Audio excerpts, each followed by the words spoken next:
Okay, so by this time you might have finished the values which we need for the plotting.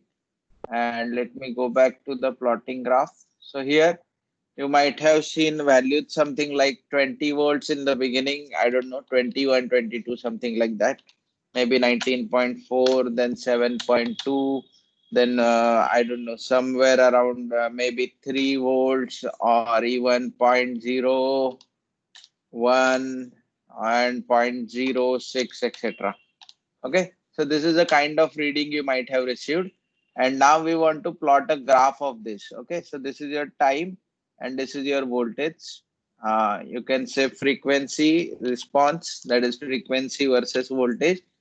You select these two values, go to the draw option. Okay, go to the insert option, select recommended charts first, see what is showing, and the scatter recommended chart first you can select, click OK. Now you have to click onto your x-axis two times and make it logarithmic scale. And also if you want to display it properly, go to the chart option and select this. So this is the correct way to plot your graph. Then you can put a title, output voltage versus frequency. And then once you do that, you have to copy this and paste. So this is about plotting the frequency response. Now we go to the next part of the experiment where we have to perform a differentiator. So now for plotting a differentiator, we will just see what is the difference in the circuit. Most of the things are same, except the capacitor now is in series and the values are 2K and 20K. So the two minor changes we have to do for converting an integrator to differentiator is, first thing I will do is delete the wires to the capacitor. Now for that I will select the select option, this black color arrow. Then whatever wires are there, I will delete them. Then I will change this value to 20K. Uh, and now I want to insert the capacitor in the input path. So I will bring this capacitor here.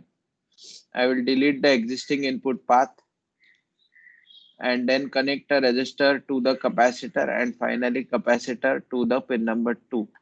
Now we will just check the values. New values for capacitor is 4.7 nanofarad and resistor is 2K. So we will change that. Let's put value of 2K here and then click OK, and capacitor value of 4.7 nanofarad. And again, to make sure that integrator is working properly, I will change my sine wave input to pulse. I will apply 1 kilohertz pulse with 1 volt amplitude. Don't change any other settings. Click OK. And now run the simulation.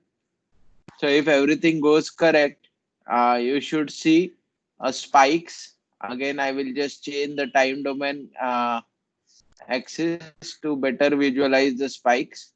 And this is how your input and output looks like. So for a rectangular wave, you are getting spikes.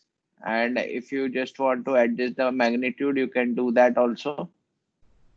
So this is a ideal way to measure because you are seeing only two full cycles. This is the correct time domain what I have selected, zero point 0.1 milli.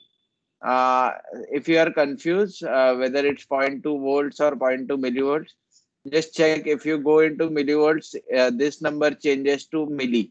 So when you are here, it is showing zero point 0.2. That means it's zero point 0.2 volts to be multiplied to the voltage division axis. Same way for the this axis. So I always prefer to keep it on 1 volts per division, so that I just measure 1, 2, 3, 4, 5, 6, 7, 8, 9, 10, 11, 12. So 12 volts output. That becomes easy for me. And this is about the differentiator. Again, you have to repeat the same thing in differentiator also. For each input, so let me go back to the table. So first square wave, we have measured the output is around 12 volts. frequency is gonna remain same. So this entire column you can copy paste from here and paste it as a f out. If you want to cross validate, you can, but it is going to be same. And now we have to give sine wave starting from 1 hertz and go up to all the way up to 1000 kilohertz, which is 1 megahertz. And corresponding output voltage you have to enter. And finally, you have to plot again graph for that also, something similar to this.